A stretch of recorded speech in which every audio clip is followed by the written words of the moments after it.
2, 3. Qui commence? C'est toi. C'est toi qui commence. Vas-y. Ok. 1, 2, 3.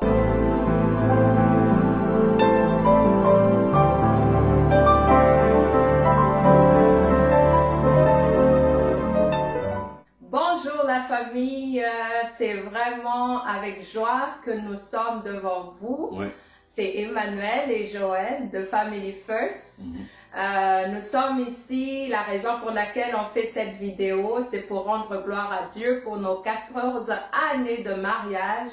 Alléluia. Une victoire, une grâce, nous sommes vraiment dans la joie, nous nous réjouissons dans le Seigneur parce qu'il a fait des grandes choses dans notre vie. Alors, nous sommes ici pour vous partager un peu de ce que nous avons vécu ces 14 dernières années, ce que le Seigneur a fait dans nos vies, comment on a vu sa fidélité et si nous sommes encore mariés, c'est parce que le Seigneur l'a fait. Ce n'est pas par notre force, Amen. Ce n'est pas par notre pouvoir, c'est vraiment la grâce de Dieu. Nous sommes des témoins vivants que le Seigneur peut rallumer, peut ranimer, peut restaurer ce qui était mort, peut guérir. Ouais. Amen. En tout cas, écoute, c'est un plaisir, c'est vraiment un plaisir de célébrer cette fête avec vous. On s'est dit qu'il fallait prendre un peu de temps, bien sûr de repos, de se reconnecter ensemble, de se ressourcer. Mais on s'est dit qu'il fallait partager aussi cette bonne nouvelle à d'autres. Nous savons que dans le monde, nous vivons des situations difficiles. L'actualité nous démontre qu'il y a beaucoup de situations vraiment de désespoir dans le monde. Avec la pandémie, il y a eu beaucoup de crises familiaux. Et on s'est dit non, il faut aussi partager la bonne nouvelle. C'est que le Seigneur peut faire dans une vie, c'est que le Seigneur peut apporter dans un couple, c'est que le Seigneur peut apporter dans une famille. Donc c'est pour ça qu'on est là. On va prendre quelques minutes avec vous et puis on va le partager. Et si ça peut bénir ne fût-ce qu'une famille, que la gloire revienne à Dieu. Amen. Et on veut vraiment dire que nous ne sommes pas des spécialistes. Voilà. Ce n'est que vraiment des personnes comme vous qui ont traversé, peut-être vous êtes en train de traverser des choses. Et la raison pour laquelle on aime témoigner, la parole de Dieu lui-même nous dit que nous l'avons vaincu par le sang de l'agneau et la parole de notre témoignage. Alors, les témoignages, c'est puissant. Les témoignages, ça démontre la fidélité de Dieu. Ça démontre la puissance de Dieu. Ça démontre que Dieu, sa parole est vraie. Parce que la parole nous dit que il peut tout restaurer. Il n'y a rien d'impossible en Dieu. Alors, nous sommes ici comme un témoignage vivant pour dire que ce que le Seigneur a fait dans notre vie, il va le faire pour quelqu'un qui est en train de traverser des problèmes. Alors, on va commencer par des petites questions-réponses pour relaxer l'atmosphère. Juste pour témoigner à travers le parcours de ces 14 dernières années qu'on a vécues, par la grâce de Dieu. On va commencer par dès le début. Donc, on peut dire, qu'est-ce que tu peux retenir de notre premier mariage qui se trouve avoir été le 20 octobre 2007. 20 octobre 2007, je me rappelle, c'était quelque temps. On est venu, je suis arrivé au Canada en février, n'est-ce pas? Et avant cela, il y avait toute une histoire qu'on va vous raconter une autre fois. Certains le savent, ceux qui nous ont côtoyés de près savaient que c'était pas gagné d'avance. Déjà, le choix de venir ici, c'était pas évident. Que j'avais une vie avant de venir ici. J'ai eu à avoir 2 beaux enfants, n'est-ce pas? Et j'ai choisi de venir parce que le Seigneur m'avait montré à travers un rêve que je devais rejoindre Joël, n'est-ce pas? Pour le mariage. Ça, c'est pour l'introduction. Alors, le jour J, qu'est-ce qui m'a le plus touché? Le jour J, ce qui m'a touché le plus, c'est vraiment l'atmosphère de joie. On avait très peu de moyens. Tu vois, quelqu'un qui vient d'arriver au Canada, il vient de faire 6 mois, un travail au service à la clientèle, vraiment très modeste. Et certains disaient, non, il faut attendre un peu de vous installer, d'être intégré. Mais on s'est dit, on veut honorer notre Père Céleste.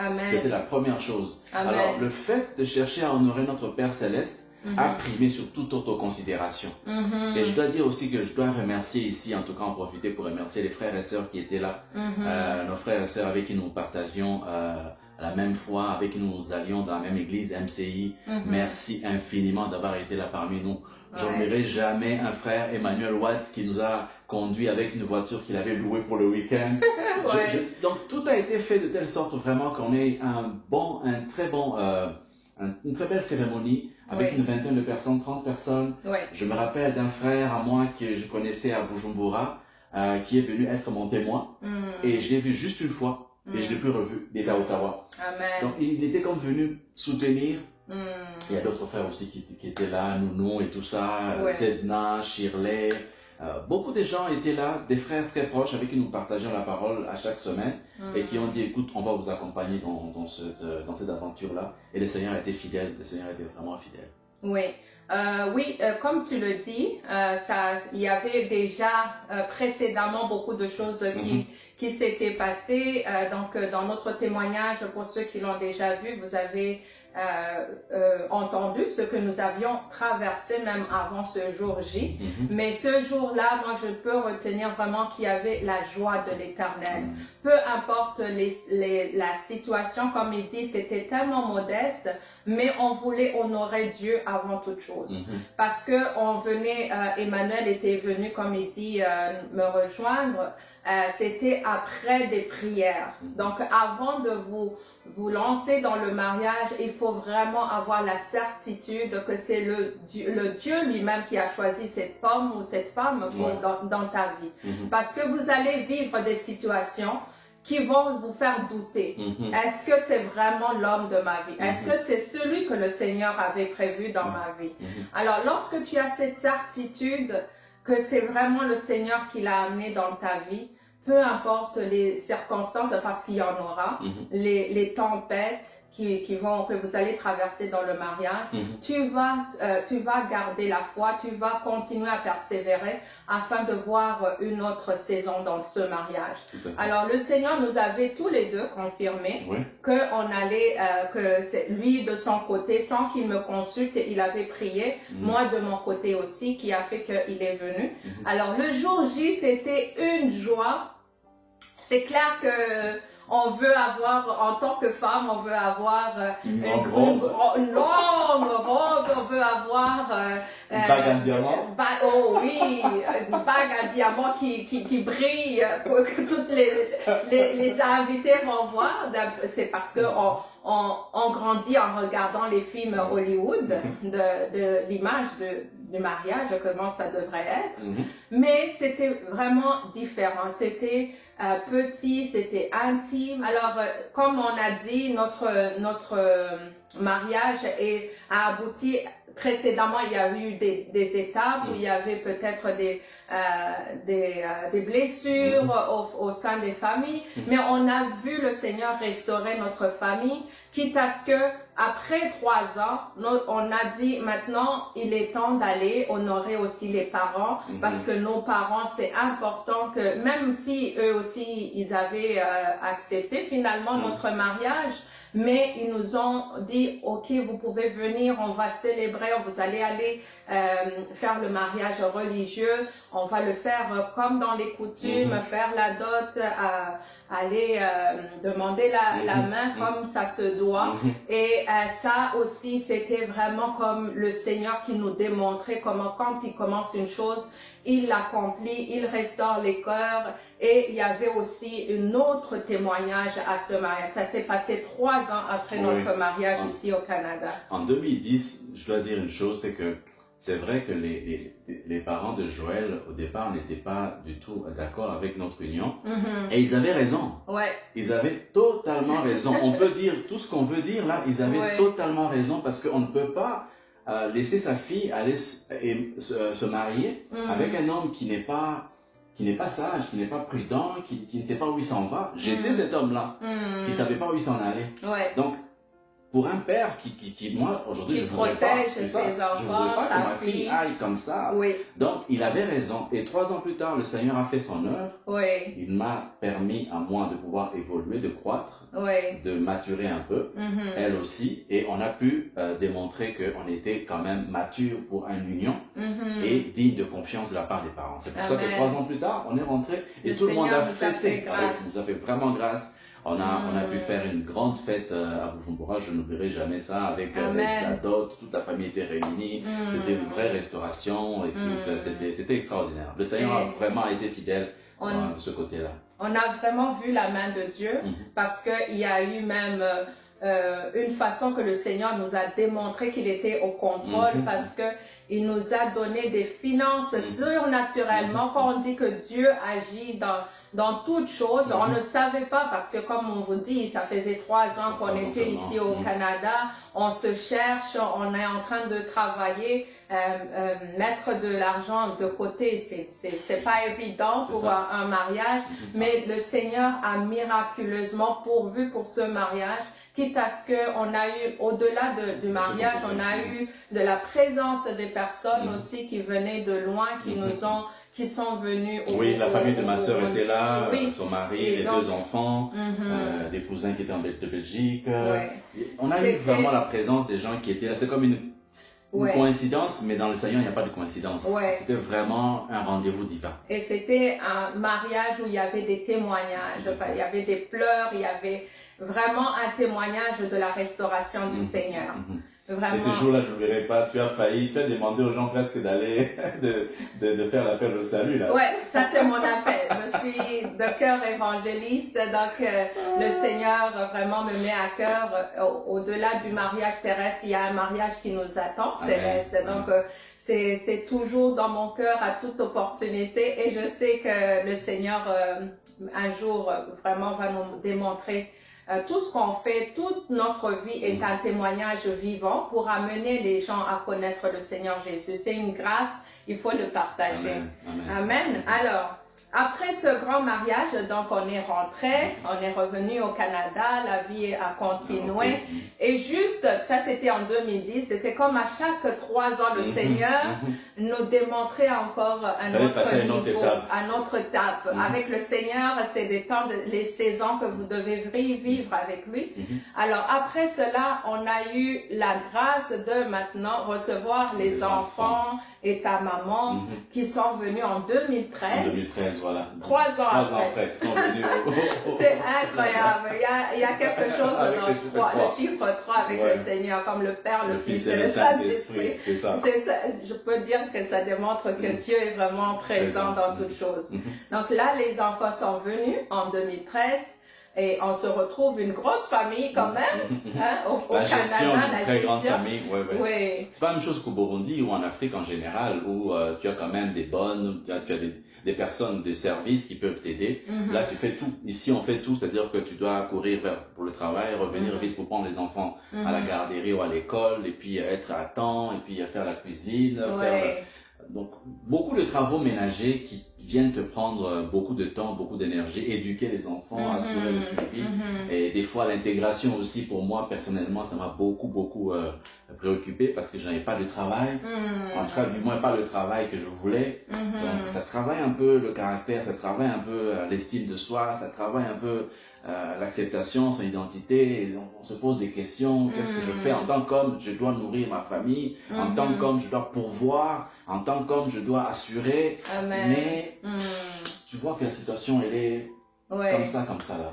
Mais je dirais aussi, la venue des enfants, c'était une joie pour nous, parce que là, c'était comme réunir toute la famille. Donc, on avait déjà Kimi et Kyle, et là, Momo et Enzo sont venus. C'était une joie vraiment de pour toi. Pour moi, je disais toujours à Emmanuel, ce serait bon que les enfants viennent, que nous soyons une famille unie.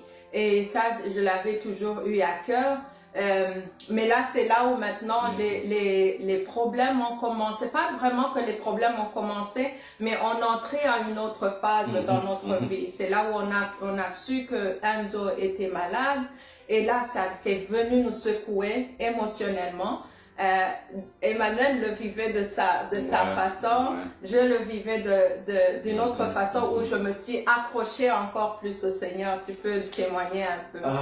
Moi, quand on a eu le diagnostic de Enzo, qui avait une dystrophie musculaire, c'était un choc. Même les médecins qui le disaient que c'était quelque chose qui allait l'atteindre dans ses muscles et puis diminuer un peu sa mobilité et tout ça. Personnellement, j'ai comme fait un déni. Je voulais pas accepter ça. Tant que je le voyais marcher, pour moi, ça allait. Mais toi, je pense que tu avais déjà intégré ça et tu t'es dit il fallait commencer à prier. Mais moi, c'était comme un déni. Puis je commençais à chercher un peu des faux fuyants. Je commençais à chercher comment est-ce que je peux trouver d'autres mécanismes où je peux me sentir à l'aise. C'est là où, en fait, quelque part aussi, quand tu n'es pas face à ce genre de problème, tu commences à chercher à être trop impliqué dans la vie sociale, dans la vie communautaire, tu es toujours présent un peu partout. Tu veux te rendre utile publiquement, mais en réalité, il y a des choses dans ton cœur que tu dois régler. Et moi, je n'arrivais pas à régler ça. Comme une fuite, voilà. Je n'arrivais pas à régler ça. Je commençais à chercher beaucoup d'implications et je mettais de côté ma situation familiale. Donc, Enzo est malade, il faut faire face à ça. Il faut prier, il faut demander au Seigneur de pouvoir accomplir sa volonté, quelle qu'elle soit. Ça peut être une guérison, ça peut être aussi l'acceptation, mais sa gloire se manifeste d'une façon ou d'une autre. Amen. Cette phase a été très difficile pour moi, donc j'ai fait une fuite. Vraiment, émotionnellement, j'ai fait une fuite par rapport à ça. Ouais. Amen. Et là, c'est vraiment une opportunité de parler aux familles qui vivent dans cette situation, parce que on le voit beaucoup lorsqu'il y a un enfant qui a des problèmes de maladie ou des problèmes peut-être physiques ou de problèmes qu'il a depuis la naissance. Souvent, ça amène des problèmes, vraiment un stress émotionnel, matériel, physique même, que ça vient même briser la famille. Et ça, on l'a vécu, mais donc Emmanuel, lui, c'est comme si il s'est comme essayé de se retirer. Mais moi, je me disais, notre source, c'est Jésus.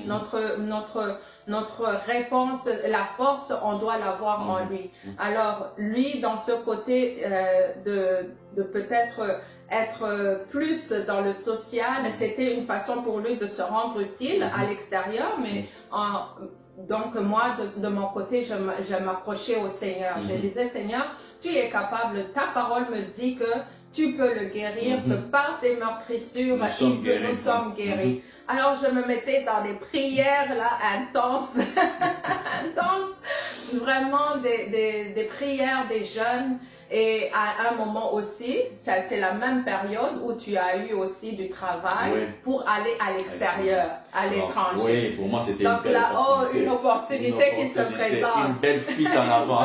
Oui, c'est ça. Et on vous le partage pour que vous compreniez qu'il y a des décisions que vous devrez être sage avec dans la famille, pour regarder, avoir le discernement, qu'est-ce que le Seigneur veut pour vous. Donc lui, on lui présente un travail comme il y a une porte qui peut même venir de l'ennemi au fait, mais pour t'emmener ailleurs et pour justement avoir une porte accès dans la famille. Parce que vous voyez que le Seigneur venait de faire tellement de choses, et là maintenant c'était comme une façon d'entrer pour venir briser. En fait, je ne dis pas qu'aller travailler à l'étranger, c'est mauvais. C'est pas mauvais. C'est pas mauvais. Mais ça dépend de comment est-ce que ce travail-là s'est présenté, quelle a été la décision familiale. Voilà. Donc, les opportunités, il y en a toujours. Mais quelle est l'opportunité que le Seigneur vous a donnée? Ça peut être une bonne opportunité, mais si c'est fait dans un mauvais état d'esprit, ça ne marche pas. Dans mon cœur, à moi, c'était une belle opportunité pour moi parce que je devais aller démontrer qui j'étais, comment j'étais capable, j'avais des compétences et ainsi de suite. Le Seigneur veut nous faire du bien, mais est-ce que tu as réglé tes affaires d'abord? Je n'avais rien réglé, je n'avais aucun plan, donc je suis parti. Je suis parti comme ça en se disant, écoute, j'aurais quand même une reconnaissance familiale, une reconnaissance pour savoir que j'ai quand même un social, ainsi de suite. Mais en réalité, mes vrais mes vrais bobos, comme on dit au Québec, n'étaient pas encore réglés. Ouais. Ouais. Et souvent, on prend des décisions parce que tu regardes, peut-être ça va apporter plus pour la famille, mais entre-temps, vous n'avez pas réglé d'abord pour comment gérer la situation des enfants. Et puis, ça fait que, OK, la femme, elle se sent délaissée ou bien elle se sent... enceinte. Oui, en plus, j'étais enceinte de notre 5e enfant. Et Enzo, on attendait qu'il commence à perdre ses moyens, sa mobilité. Donc, c'était pas une décision qui était facile, c'était une période vraiment difficile. De mon côté, c'était émotionnellement, physiquement même difficile parce que j'étais enceinte et s'occuper des enfants en étant en train de voir aussi l'évolution d'Enzo. C'était pas facile, mais le Seigneur a fait grâce. On a traversé cela, mais ça a pris que lui aussi prenne une décision maintenant. Après la naissance de Kenny, tu as dû prendre une décision qui n'était pas facile non plus. Et ça aussi, c'est une phase que tu as dû traverser, que beaucoup d'hommes aussi traverse justement lorsque tu es aussi dans un pays où tu es en train de te chercher. Ok, là tu viens de toucher un travail international, mais tu dois prendre la décision de revenir et de voir où est-ce que tu t'en vas, qu'est-ce que tu vas apporter maintenant. Et ça, tu peux parler aussi là-dessus. C'était vraiment un moment donné où il fallait vraiment faire un choix. Kenny arrivait, donc il naissait en mars 2015. Enzo, on sentait qu'il n'arrivait plus à monter les escaliers. Alors, entre-temps, moi qui allais à l'extérieur pour pouvoir faire mon travail de consultant international, je me disais, est-ce que je veux bâtir ma famille à l'étranger, c'est-à-dire en Afrique ou au Canada ou au Québec? Tout ça, ça balançait dans ma tête. Mais la réalité était que même si tu veux bien bâtir ta famille ailleurs, la réalité c'est que tu dois voir que c'est pas t'occuper de ce qui se passe. Si tu as un plan, vas-y, plan 1, 2, 3, 4, 5, mais si ça marche pas, focus. Focus sur ce que tu peux faire.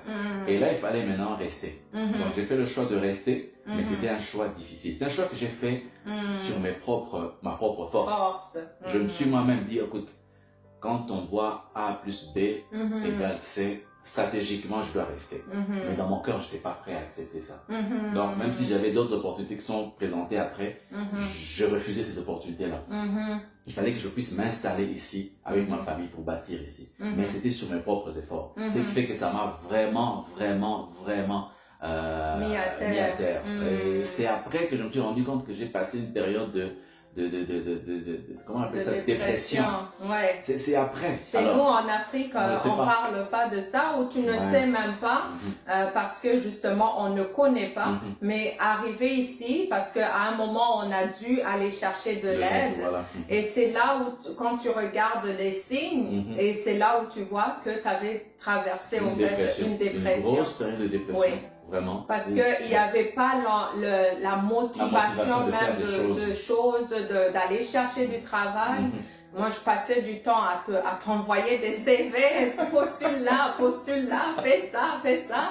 Mais tant que lui, il n'était pas dans cette, dans cet état d'esprit, il ne faisait rien. Donc, c'était une phase que on dirait, c'était le désert. Ouais, désert, un grand désert. Un grand désert parce que il y a eu beaucoup de choses qui se sont même passées parce qu'un homme qui se retrouve comme ça peut même le pousser à faire d'autres choix, puis ça amène des problèmes. Alors c'est là où maintenant, de mon côté, je me suis plus vraiment allé chercher le Seigneur.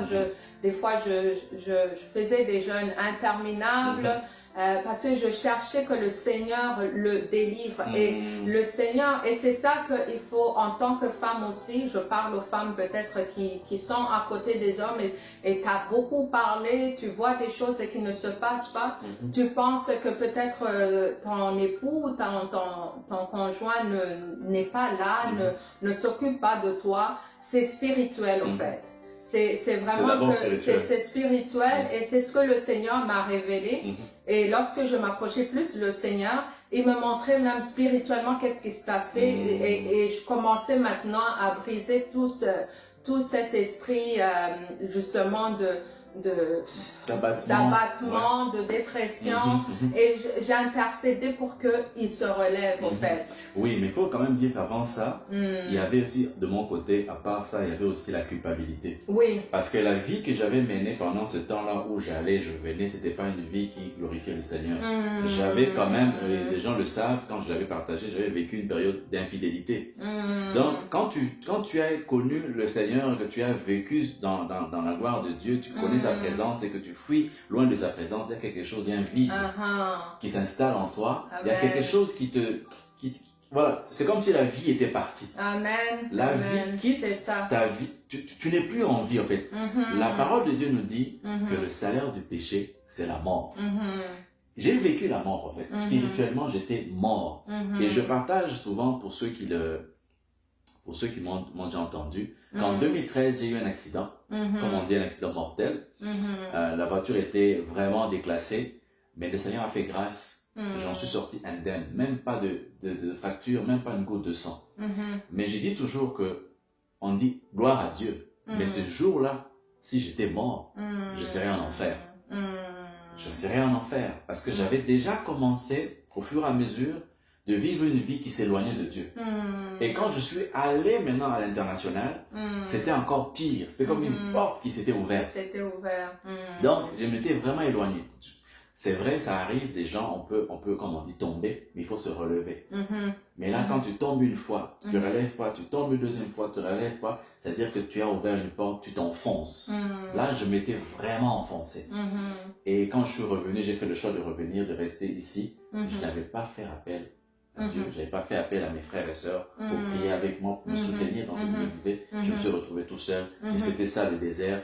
Tout commençait à péricliter au niveau des finances, au niveau de notre relation aussi, au niveau de tout. Mais on voulait, comme on dit, j'aime bien l'analogie qui dit quand tu es mort et tu veux faire paraître que tout va bien.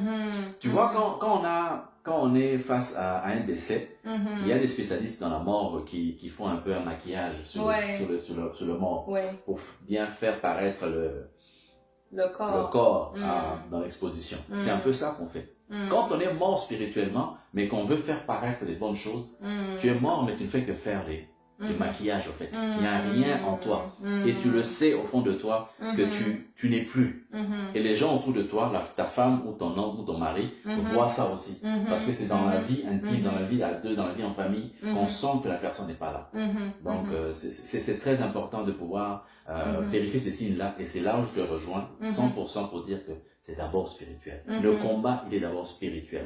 La parole de Dieu nous dit encore une fois que ce n'est pas contre la chair ni le sang que nous combattons, mais c'est contre les principautés, les dominations de ce monde. Amen.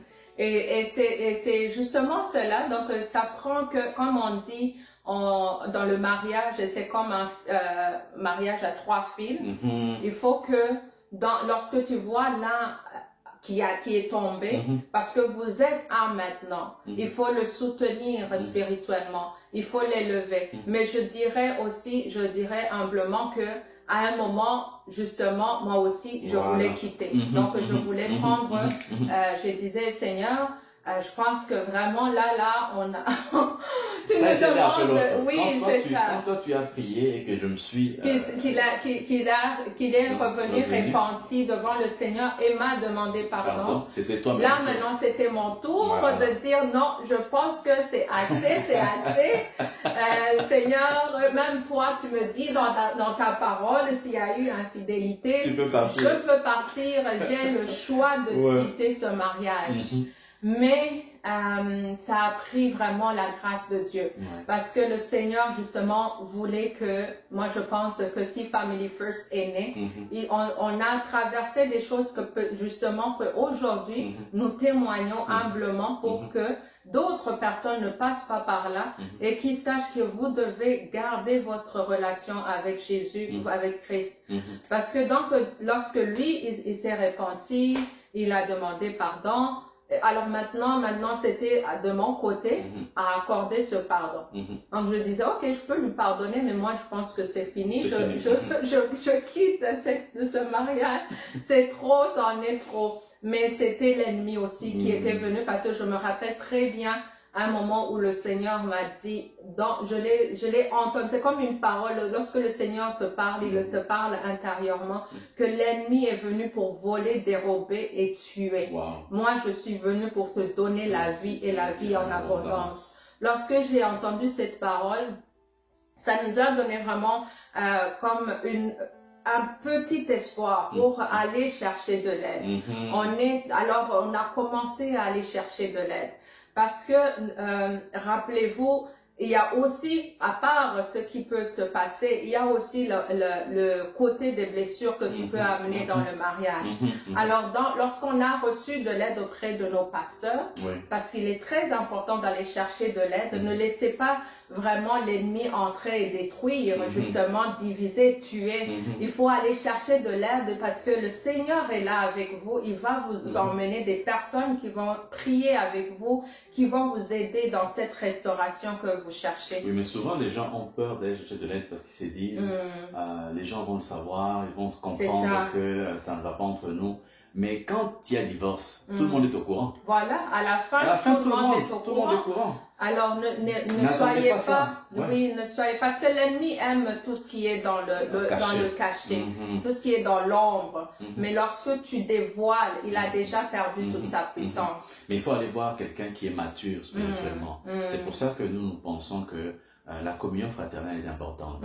C'est vrai que les pasteurs sont super occupés, mais je suis convaincu que autour de vous, il y a des personnes qui sont mariées et qui ont une certaine expérience dans la vie de mariage et qui peuvent être là comme des soutiens, d'encouragement. Parce qu'à un moment donné, on peut se sentir seul.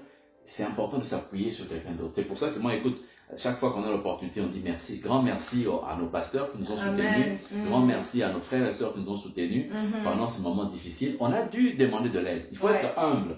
Le Seigneur nous demande, soyez humble. Parce que l'orgueil, là, de Dieu résiste aux orgueilleux. C'est une façon aussi de nous apprendre l'humilité. C'est-à-dire que tu acceptes que tu as failli, tu acceptes que tu es tombé, tu acceptes que tu tends la main pour que quelqu'un te relève. C'est le Seigneur qui te relève, mais à travers quelqu'un. Ça, c'est très important. Amen. Très, très important. Et ça a pris ça. Et ça a pris le Seigneur aussi pour, je me rappelle à un moment où le Seigneur lui-même, c'est comme, je voyais dans un film, le Seigneur lui-même me montrait, regarde tout ce que je t'ai pardonné, pourquoi ne ferais-tu pas grâce à ton mari? Donc, ne doutez pas que le Seigneur vous a mis ensemble lorsque vous traversez des problèmes. L'ennemi, ce qu'il veut, c'est justement vous diviser, détruire complètement pour justement atteindre même vos enfants. Donc, j'ai dû faire vraiment un choix de pardonner. Alors, la guérison, ça prend du temps. Un instant, juste pour dire à nos amis qui nous suivent que tu étais tellement décidé que tu allais chercher même du soutien auprès de ta famille. Et je dois ici témoigner et rendre gloire à Dieu par rapport aux parents de Joël, le papa et la maman de Joël. Ils ont été là pour dire non. Vous allez construire ce mariage. Ils ont été fermes. Donc, tout était prêt pour que ça puisse éclater. Exactement. Et toi, tu te dis, écoute, je vais aller chercher de l'aide, je vais être un soutien, je vais aller auprès de la famille pour dire, voilà ce qui s'est passé, voilà ce qui s'est passé. Ça, c'est quand même une chose qu'il faut dire aussi à nos amis qui nous suivent, que ce n'est pas bon d'aller révéler les choses à la famille. Parce que la famille, moi j'ai eu de la chance, j'ai eu Dieu qui a intervenu auprès de tes parents pour dire non, il y a eu des erreurs, c'est vrai, mais vous devez régler ça. Vous savez, oui, en plus mes parents disaient, vous savez tout ce que vous avez vécu, tout ce que vous avez traversé. C'est pas maintenant que vous allez être divisé. En plus, toutes ces années, je n'ai jamais dit un mot, je traversais des choses parce que, rappelez-vous, je me disais toujours, mais je peux pas aller raconter parce qu'on m'avait prévenu, ne va pas là-bas, alors maintenant tu viens te prendre. Mais la seule fois où je suis allée vraiment, c'est parce que j'avais fait le choix d'abandonner. Et là, par la grâce de Dieu, le Seigneur a parlé à travers eux et disent, rappelle-toi tout ce que vous avez vécu, c'est pas maintenant que tu vas lâcher. Alors le Seigneur vraiment a fait grâce, il a toujours été là avec nous, il nous a démontré sa fidélité. Après cette phase justement de guérison, parce que ça a pris une saison de guérison où le Seigneur travaillait en chacun de nous. Toi, tu allais rencontrer le pasteur, moi aussi j'allais. Vraiment, si vous êtes dans une église où il y a la relation d'aide auprès des pasteurs, allez-y. Moi-même, je suis passée même au-delà de l'aide de pasteur, je suis même allée voir un psychothérapeute chrétienne. Oui, il faut que ce soit un psychothérapeute chrétien ou chrétienne, parce que eux, ils vont te donner des conseils selon la parole, pas selon le monde. Le monde va te dire, ben, tu peux faire ce que tu veux, maintenant tu peux avoir ta vie, tu n'as pas besoin de quelqu'un qui amène tellement de problèmes que maintenant toi-même tu es en train de mourir.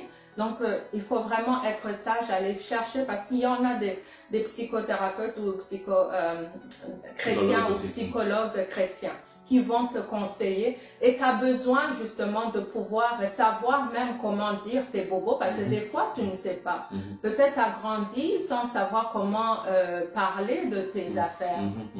Donc, avoir quelqu'un qui te pose les questions pour que tu retournes en toi-même pour savoir, au fait, c'est comme te montrer la racine de ce problème que tu montres par ta façon d'être.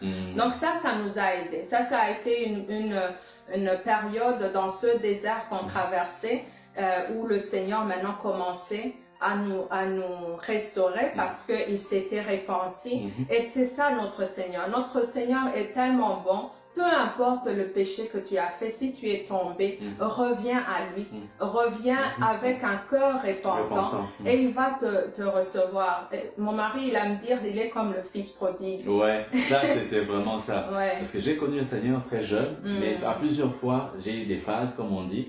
Et j'aime bien me définir comme étant un fils prodigue. C'est-à-dire que j'ai pu expérimenter l'amour de Dieu. Au moment où je suis revenu à lui, il était là, il m'attendait pour m'accueillir. Et n'hésitez vraiment pas. N'hésitez pas, c'est un message que je vous lance, homme ou femme.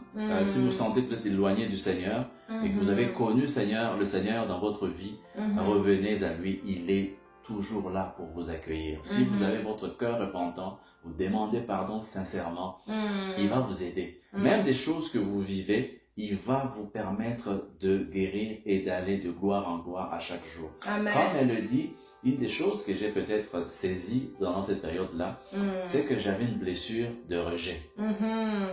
La blessure de rejet, c'est la pire des blessures. En fait. C'est-à-dire que quand tu te sens, c'est quelque chose qui est en toi dès le bas âge. Alors, il y a plusieurs situations qui peuvent arriver, je n'ai pas besoin de le mentionner ici, mais quand tu vis avec ça, tu as envie d'être toujours accepté, d'aller vers les autres pour démontrer que tu es aimable.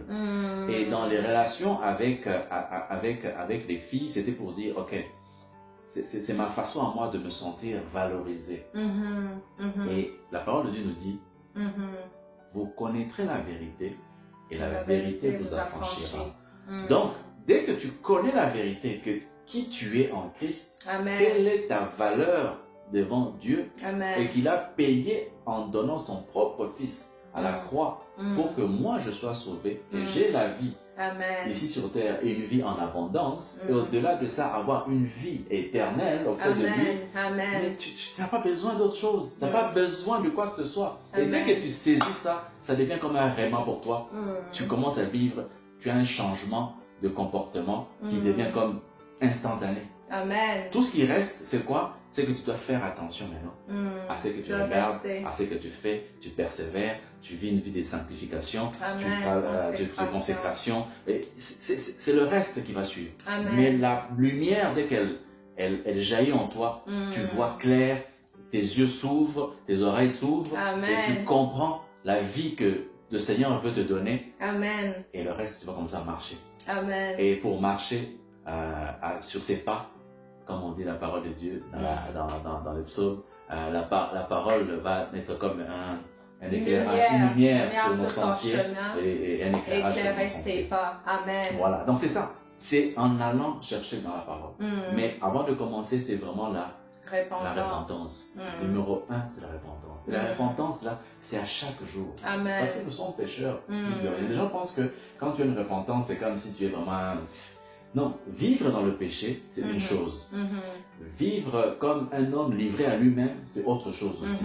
Mais quand tu vis dans la sanctification, quand tu vis dans la repentance, c'est-à-dire qu'à chaque jour, il y a comme une conscience du péché qui est en toi, qui te permet de te repentir à chaque fois. C'est-à-dire que comme j'avais dit au départ, tu ne tombes pas et tu laisses pas tu ne restes pas à terre. Une première fois, une deuxième fois, une troisième fois, puis tu te retrouves que tu es dans un univers que tu ne maîtrises pas. Donc, voilà.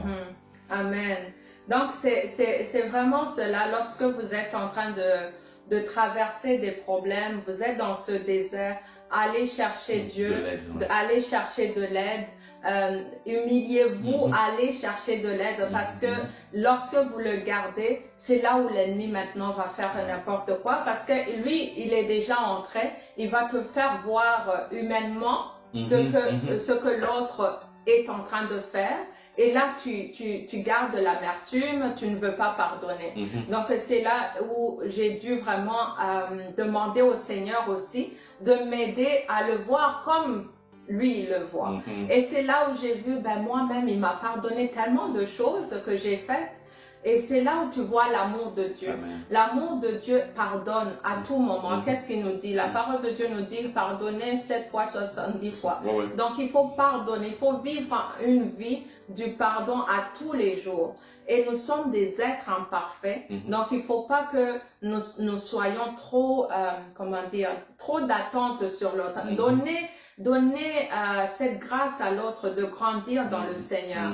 Parce que justement, nous-mêmes, le Seigneur, là où on était, il est en train de nous former. Nous-mêmes, nous sommes pécheurs. C'est pas comme si j'étais sainte ni touche dans cette relation, dans tout ce que nous avons traversé. J'avais mes propres blessures, j'agissais peut-être d'une façon qui le poussait aussi à aller à l'extérieur.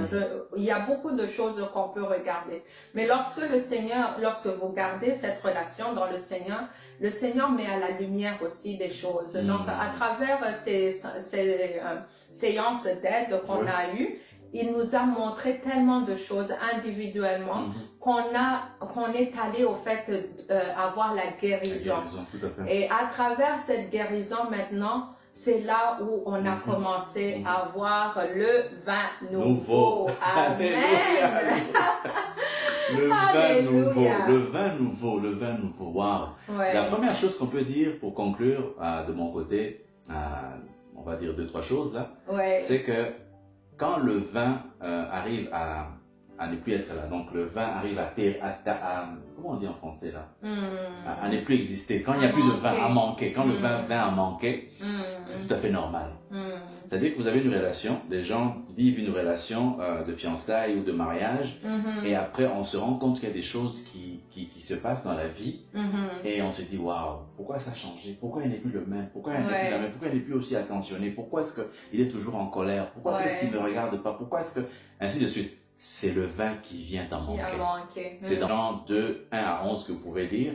Alors, oui, vas-y. Tel fut à Cana, en Galilée, le premier des miracles que fit Jésus. Il manifesta sa gloire et ses disciples crurent en lui. Donc, c'est lorsqu'il a changé l'eau en vin. Parce que, justement, le vin avait manqué lors ce mariage.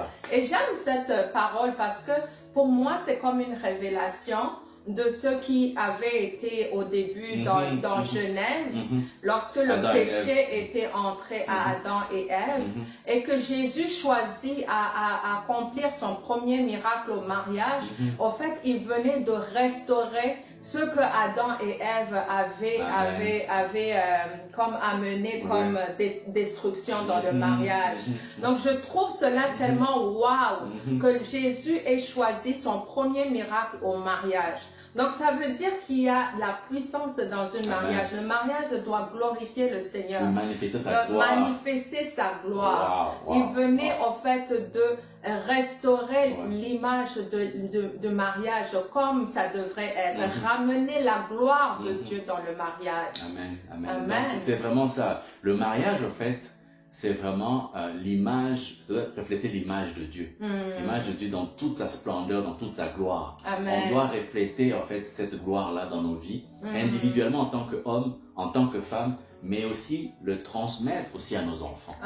C'est vraiment ça l'image de Dieu. Et je suis très je suis très satisfait, très content quand je vois de plus en plus aujourd'hui des pasteurs, des télévisions chrétiennes qui mettent en avant de plus en plus la thématique de la famille. Amen. Ça démontre vraiment que le temps est arrivé où le Seigneur veut réellement arriver.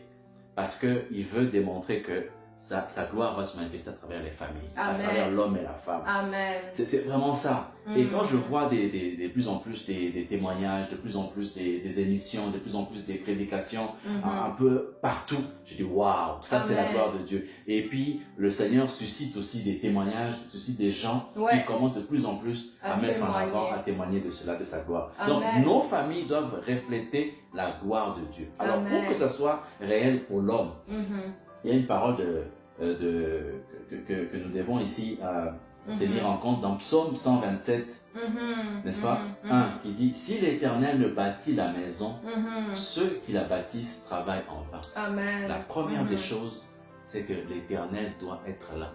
Tu ne peux pas bâtir ta maison avec tes propres forces, avec ton argent, avec ta beauté, avec tes relations, avec ta famille, avec tout ce que tu veux. Si tu bâtis ta maison, ou si tu te prépares à te marier avec ce genre d'idées, c'est-à-dire que tu travailles en vain. Un jour ou l'autre, ça va s'écrouler. Ça va s'écrouler, je te dis, ça va s'écrouler.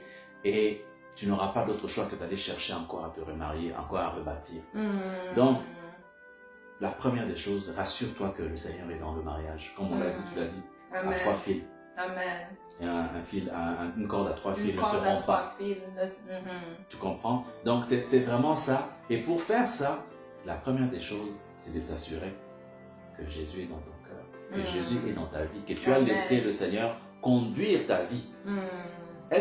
Qui conduit ta vie? Est-ce que c'est toi? Qui est le roi dans ta propre vie? C'est qui? C'est toi? Est-ce que c'est toi qui dirige, c'est toi qui fais des stratégies, c'est toi qui penses à comment ça va se passer, c'est toi qui fais des plans pour demain? Tu fais des plans que l'année prochaine je vais me marier en été, l'année prochaine je vais faire ceci? C'est ça la question que je peux poser aujourd'hui. Mais je pense que toi, tu peux parler aussi pour dire comment est-ce que c'est important d'avoir le Seigneur dans notre vie. Ben, c'est tout en fait. Si tu n'as pas Jésus dans ta vie, c'est que tu as choisi à être autosuffisant et pas ton chemin. Tu pourrais réussir d'avoir socialement ou les finances mais à la fin, qu'est-ce que tu vas gagner? Parce que la vie qu'on mène ici sur terre, ça nous emmène à notre éternité. Si tu n'as pas Jésus dans ta vie, et on n'est pas en train de dire que tout mariage doit rester ensemble parce qu'on sait qu'il y a des violences conjugales aussi. Là, on n'est pas pour les mariages conjugaux. Si une femme ou un homme est dans une situation de danger, quitter directement parce qu'aujourd'hui, ici même au Québec, on voit qu'il y a des féminicides où les femmes sont de plus en plus en train d'être tuées par des hommes. Alors, allez à l'extérieur, chercher de l'aide pour justement que vous ne perdez pas votre vie. Mais on parle à des mariages, des personnes qui sont en train de traverser des situations vraiment il n'y a pas de, comment dire, d'abus, de violence physique. Il n'y a rien d'impossible avec Jésus. Il peut ramener à vie ce qui est mort, c'est ça qui nous est passé. On était à mort, on était à sèche, et il a ramené cette vie et on rend gloire à Dieu. Alors, la parole de Dieu, bien sûr, ça nous demande, si tu reviens à lui, si tu t'es repenti, maintenant reste dans ses voies. Garde ta relation. Continue à être intimement lié avec le Seigneur. La parole de Dieu dans Matthieu 7, 24, ça nous dit: c'est pourquoi quiconque entend ces paroles que je dis et les met en pratique. Il faut mettre en pratique la vie de prière, la vie quotidienne. Dans ta vie quotidienne, il faut mettre en pratique la parole de Dieu. C'est pas juste la lire, ce n'est pas philosophique, c'est en pratiquant ce que Dieu te dit. Rassemblable à un homme prudent qui bâtit sa maison sur le roc. La pluie est tombée, les torrents sont venus, les vents ont soufflé et se sont jetés contre cette maison. Elle n'est point tombée parce qu'elle était fondée sur le roc. Amen. Le roc, c'est Jésus. C'est personne d'autre, c'est Jésus. Ça dit que si tu bâtis ta maison, peu importe, parce que si on dit la pluie est tombée, les torrents sont venus, les vents ont soufflé, c'est les problèmes de la vie. Que tu sois dans le Seigneur ou pas dans le Seigneur, les problèmes seront là. Nous sommes dans un monde où le prince de ce monde, c'est Satan. Donc, il les envoie au plus encore aux chrétiens que même ceux qui ne sont pas chrétiens. Donc, les problèmes, il y en aura. Mais est-ce que tu as bâti ton mariage, ton foyer sur le roc, qui est Jésus? C'est lui qui nous donne la un mariage solide, l'assurance. Et au-delà de ça, parce que notre vie est juste terrestre, elle est éphémère, ce n'est qu'un petit temps, où vas-tu passer ta vie éternelle? C'est ça la plus grande question. Que tu traverses des problèmes ou tu ne traverses pas des problèmes, où est ta relation? Parce que aujourd'hui, oui, nous sommes ici, il y a notre grand mariage qui se prépare. Tout à fait. Le mariage de l'agneau. Est-ce que tu seras dans ce mariage de l'agneau? Mais le mariage terrestre, ça doit refléter aussi ce mariage qui se prépare. Je dis que le mariage, c'est comme une sorte de sanctification. Le Seigneur va sortir des choses en toi, briser. En fait, tu dois mourir à soi. Voilà le mot, il faut mourir à soi pour que vous soyez le nous. Il y a un couple qui a témoigné que nous aimons beaucoup.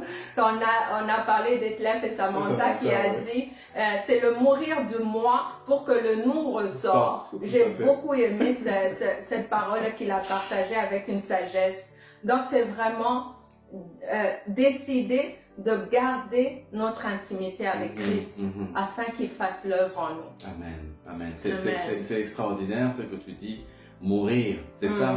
Quand la parole de Dieu nous demande à l'homme, je vais parler maintenant à l'homme, aux hommes qui nous écoutent, que ce soit celui qui veut se marier ou celui qui est déjà marié, le Seigneur nous a dit de donner une mission.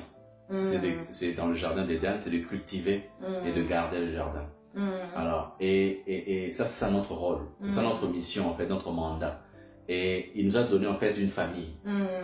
Et il nous dit, par rapport au mariage, que c'est pour ça que l'homme quittera son père et sa mère, s'attachera à sa femme, afin qu'ils deviennent une seule chair. Donc, l'homme doit quitter sa situation de jeune homme pour devenir vraiment un homme mature spirituellement et de pouvoir bâtir, cultiver et garder. Garder, c'est la protection. On protège de manière d'abord spirituelle. On revient encore sur ça. Un homme doit être un homme de prière. Amen. Un homme doit être un homme vraiment de la parole. Bien la parole à chaque jour. Parce que tu nourris ta famille non seulement avec ce que tu achètes à l'épicerie, ce que tu donnes comme argent, mais tu dois la nourrir aussi avec la parole de Dieu. L'homme ne vivra pas seulement de pain, mais aussi de la parole de Dieu. Donc l'homme renouvelé, l'homme spirituel, l'homme selon le cœur de Dieu, doit être un homme ancré dans la parole. Amen. Et il doit partager, nourrir sa femme avec la parole. Donc le premier pasteur de la femme, là, c'est son mari. Alléluia. C'est son mari. Amen. Alors, si la femme va chercher les prophéties ailleurs, va chercher les paroles qui la valorisent ou bien qui prophétisent des belles paroles sur elle ailleurs, c'est-à-dire que l'homme ne joue pas son rôle. Et rappelez-vous, la parole de Dieu nous dit que l'homme est la gloire de Dieu, la femme est la gloire de l'homme. Donc, il faut que l'homme soit connecté avec Dieu, soit dans la présence de Dieu, afin de mener sa famille là où Dieu veut qu'il l'amène. Voilà. Amen. C'est ça. Et dernière chose, c'est qu'on demande à l'homme d'aimer sa femme comme le Christ a aimé son Église, aime son Église, et il s'est sacrifié pour elle. Donc, c'est un amour de sacrifice. Et le sacrifice, c'est justement ça, c'est dans la patience, c'est mourir à soi. C'est un amour qui n'attend rien en retour. Parce que quand tu sèmes dans cet amour-là qui est inconditionnel, qui est un amour intentionnel, qui est un amour qui est agapé, tu récoltes des fruits qui sont extraordinaires, qui sont exquis. Ça, je peux en témoigner. Amen. 14 ans de mariage après, je suis plus heureux aujourd'hui qu'il y a 14 ans. Alléluia. Ça, c'est clair. Ce que j'avais avant, là, c'était rien du tout. Ce que je vis présentement, je peux le témoigner, c'est vraiment ça. Amen. C'est l'amour de Dieu. Voilà, c'est un amour qui est renouvelé. C'est ça le vin nouveau, en fait. Parce qu'avant, c'est les papillons, c'est un peu l'amour charnel, qui est normal, hein, c'est normal. Dieu nous a donné avec des sentiments, c'est tout à fait correct. Mais c'est un amour qui passe. Alors, quand tu passes par ce désert, ne t'effraie pas. Ne dis pas que je l'aime plus, que je vais chercher quelque chose d'autre, je vais chercher quelqu'un d'autre. Non, rentre auprès de Jésus. Amen. Et c'est lui qui va changer cette eau en vin. Alléluia. Qui va purifier, qui va sanctifier, qui va ressusciter, qui va donner la vie à votre mariage. Amen. Je vous souhaite vraiment de vivre cette vie-là, chers frères en Christ et chers frères. Amen. Donc, on vous souhaite vraiment que vos mariages aussi, peu importe les situations que vous êtes en train de vivre, que le Seigneur vienne restaurer, ramener la vie, parce que il peut le faire. C'est lui la vie. C'est Jésus qui est la vie. Il est le chemin, la vérité et la vie. Amen. Alors, si Jésus est dans ta famille, si ça peut passer par l'homme et c'est la femme peut-être qui s'est éloignée, ou bien il passe par la femme parce que l'homme s'est éloigné, cette vie va amener la vie dans l'atmosphère de votre foyer. Alors que le Seigneur vous bénisse. Nous sommes dans la joie, 14 ans d'années de grâce. Le Seigneur peut restaurer toute vie et alors que vos foyers soient aussi la lumière et le sel du monde, afin que ceux qui ne connaissent pas Jésus puissent voir Jésus à travers vos foyers. Amen. La parole de Dieu nous dit, moi et ma maison, nous servirons l'Éternel. Alléluia. Alors choisissez de servir l'Éternel et il fera des grandes œuvres dans nos vies. Merci beaucoup. Merci de nous avoir écoutés. Nous espérons que ça vous a édifié. Et on est là, vous pouvez nous écrire, nous envoyer des textes.